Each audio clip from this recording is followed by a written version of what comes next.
Hello, I wanted to provide you an update to my school, the Creative Classical Guitarist. It's an online school that, here it is, that has members from around the world who are composing, submitting new compositions just about every day. On this site, we have online courses, we have different events that happen during the week. We have different topics where you can learn about harmony and interpretation and see scores and method books. And so there's tons and tons of content, but the main gist of it all is really there's a really great community, very vibrant community of incredible guitarists from around the world who are composing, arranging, and learning about music. They have a very strong desire to learn about music. So if you want to join, you're very welcome to join the Creative Classical Guitarist and join us on this sort of revolution of being creative on the classical guitar and not just sort of, playing the standards, gaining tools and resources and methods for composing that are very, very clear and straightforward to follow, that enable your creativity to be fully harnessed. So first off, got this beautiful Etude number 1 by Eli. Eli is from the UK and he's 11 years old, and I just played through this and I'm absolutely astonished by it. I'll give it a go for you. Here is, or at least some of it, maybe not the whole thing. Here's a bit of Eli's Etude.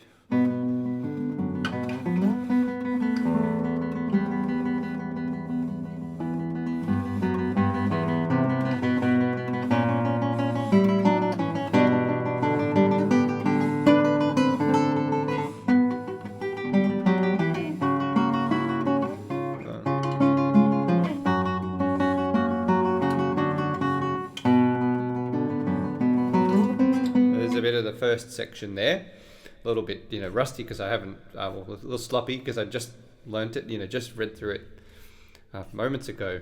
So this is the composition task for the month of October. We're going to focus on composing an etude, and we're basically thinking about some of the limitations or some of the things that we struggle with in our own playing that we want to improve on, and composing an etude formed around that. So here Eli has fairly obvious here, you can see that he's focusing on alternating with M and I rapidly. So it's absolutely beautiful. He's got this middle section here with a new texture.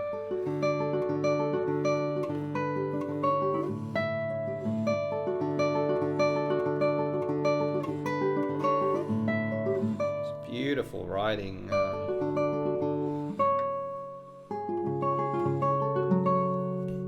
So there's Eli, a little taste of Eli's Etude number 1. I asked him to write 11 more, so we'd have 12. So here Che has completed his golden routine. So golden routine is a routine that we have here on CCG where you basically write down what you're going to practice each time you practice. So this is Che's golden routine. It hasn't converted very well from Word to my Mac here, but you can still see what we've got. So put in half an hour in the morning, 45 in the afternoon, really great. Plus, yeah, really great goal there. I think very achievable, but yet, a good amount of time, decent amount of time if you can do that. So technical work, technical goals, post 1 or 2 videos on CCG. So that's a very, very good, very good task you can learn a lot from doing that. Studies to reduce error rate, 4 sessions per week. So Molino and Carcassi study. So we've got method books for both of those, or the Carcassi 25 studies. Old pieces to memorize. So rate the quality out of 10. So Che has a list here of old pieces that he wants to memorize. And then the final thing in the routine is new pieces. So there's a little bit of logic here in the order of things. So technical work traditionally is like a warm-up. So, scales, chords, slurs, whatever, right hand arpeggios, whatever it is. So that's just to get you on the instrument warming up. And then you go to studies, which are a sort of a go-between technical exercises and pieces. They're sort of a blend of the two. And then you go to old pieces next. So what you're doing is you're building momentum. So you're going from warm-up to studies to old pieces. So by the time you get here, you're a little warmed up, and now you can start to enjoy playing. The enjoyment is really important when we're practicing. You want to do whatever you can to get as much enjoyment as you can from playing. So this routine, I think, helps to try and facilitate that. And then finally, you get into the nitty-gritty stuff with new pieces, where you're actually learning and practicing and, pulling things apart and all that kind of thing. So it's also trying to be balanced as well, because it's very easy to forget one or many of these categories when we practice. Sometimes we can just, dive straight into a new piece and spend all our time, working on a new piece at the expense of everything else. So, and Che has listed some high-level goals, which is fantastic. So there's just a little glimpse at Che's golden routine. I think it's very, very helpful. It keeps you focused. It's very easy to get distracted these days with all the stuff that's online. Next, we have David's working on his Etude, and it's on Campanella. We discussed it. We don't think that there is a Campanella Etude out there, at least to our knowledge. So if you know one, I'd love to hear. Leave a comment and please let us know. So this is a canvas. This is like a plan for a composition. And this is where a lot of people, I think, this is a very neglected aspect of composition where, this can really make or break a composition. If you don't have at least a rough idea of, or a rough plan, it's kind of like, someone like myself who has I'm not much of a handyman. If I had to build something a house is kind of extreme. Let's say a house. If I had to build a house, and even if I had all the tools, let's say I didn't have the blueprints, I didn't have, the plans, it's gonna be, I might be able to get started. I might be able to sort of lay some kind of foundation and get some kind of structure, but it's gonna fall apart at some point. So composition is very much like a structure too. Structure is a very integral part of musical composition. So by mapping out your structure before you start, it helps you to feed all your creativity in, and then gives you direction. It's sort of like if you're writing an essay or writing something, you often will have an outline, which is very similar to a canvas. So this is like the outline for David's Etude. So he's got the sections, he's got the chords he wants to use, he's got even dynamics written in before he started putting notes in. So you can create your own canvas, or you can base it on another piece of music that you're playing. So, and just to play a little bit of the start here.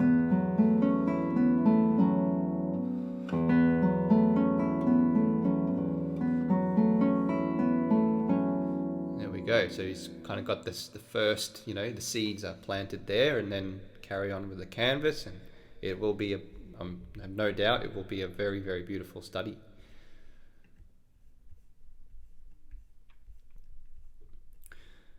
Next is George. We have Etude for guitar. So this is very fascinating. Well, maybe we'll look at the description that he's got here. Give us an idea of what he's focusing on. So it's in 8/8, and he's feeling funny. It's really 3/8 plus 3/8 plus 2/8, 3 plus 3 plus 2. It's got a funny length and form. So originally George wanted to incorporate percussion, but changed it to compound time signature and high notes and sharp 9 chords. So and apparently the sharp 9 chord is known to guitarists as the Hendrix chord. So I just had to play through this, and it's really great. You notice that here George has 2 staves, so I know he often composes with multiple staves, which is a really good idea for the drafts. And then we have the 1 guitar part here. So we've got 3 plus 3 plus 2. Very, very beautiful study. I mean, to have these types of limitations and write something that sounds so appealing, I think is a real challenge. So here we go. I'll play a little bit of this for you.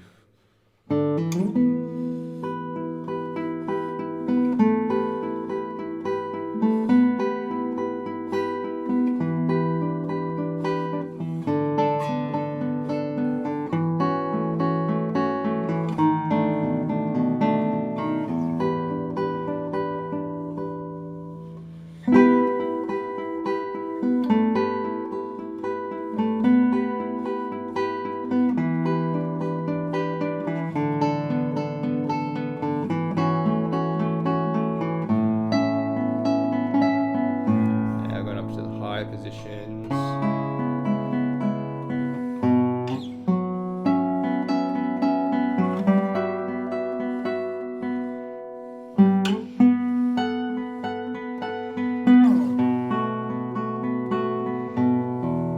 There we go. I might leave it there. I'd love to play the rest. Oh, there's not much left. Why not?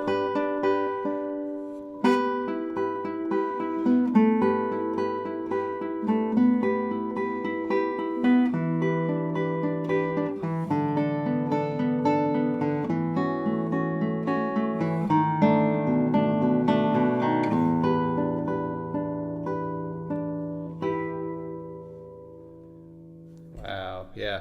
I'm not sure if I'm playing it correctly because 3 plus 3 plus 2. 1, 2, 3, 1, 2, 3. And then that's exactly the purpose of this study, I guess, is to try and get the groupings. It's challenging because the way that the groupings of the notes are sort of in 2, but George might be in wanting to group them so that the accent is, 3 plus 3 plus 2. So I'll have to ask him about that tonight, maybe in our masterclass. So, but yeah, absolutely gorgeous study, beautiful work. Next, we have another study by Tom Chalko. This is a tremolo with arpeggios, ballade without words. So Tom's idea here is to focus on tremolo and specifically stop and start tremolo. So, which is a really, really great method for improving tremolo.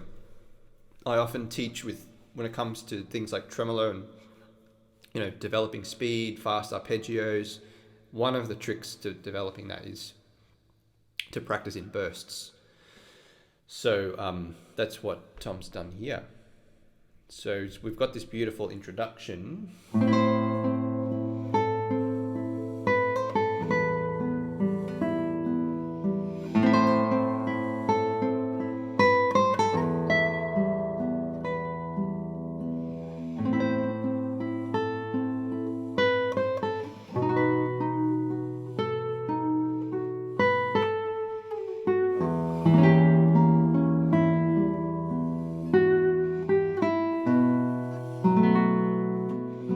And then we get the tremolo.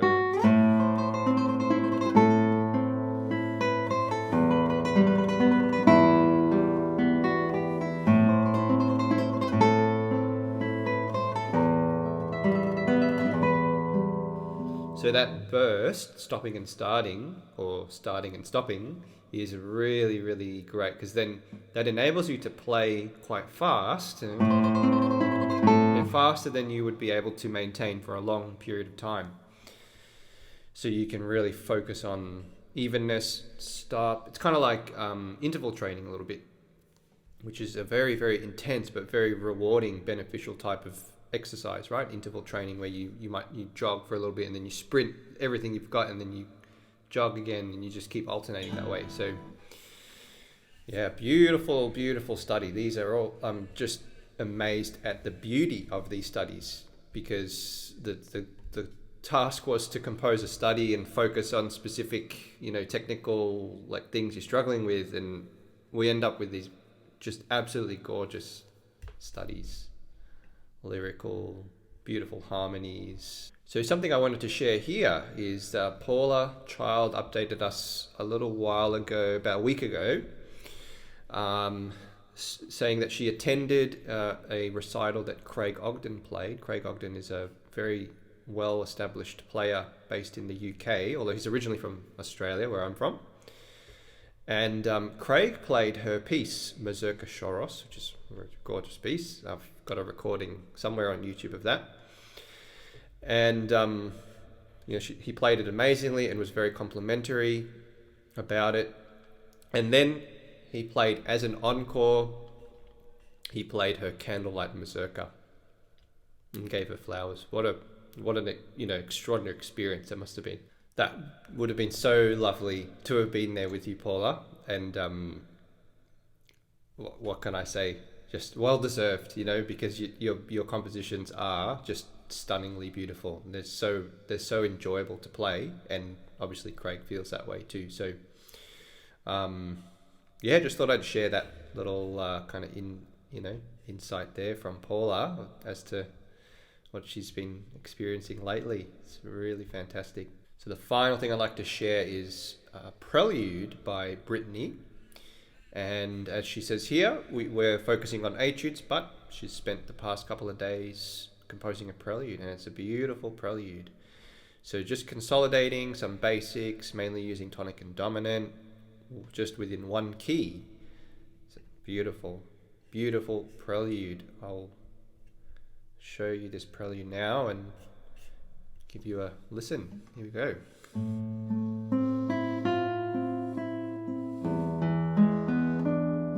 Just realize the finger in the fifth position.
We do have a repeat of the A section, but I think I'll leave it there. It's absolutely stunning, such a moving composition, and with such limited resources.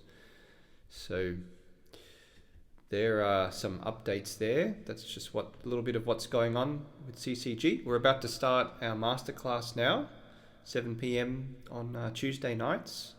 We're going to be focusing on performance anxiety, so it'll be a lot of fun. We'll really workshop things tonight and talk about some things you can do to help minimize performance. I like to call it performance excitement. So hope you can join us one day if you're not a member. Thank you to all the members for the great work you're doing. Just keep up the fantastic work, and see you all around. Bye bye.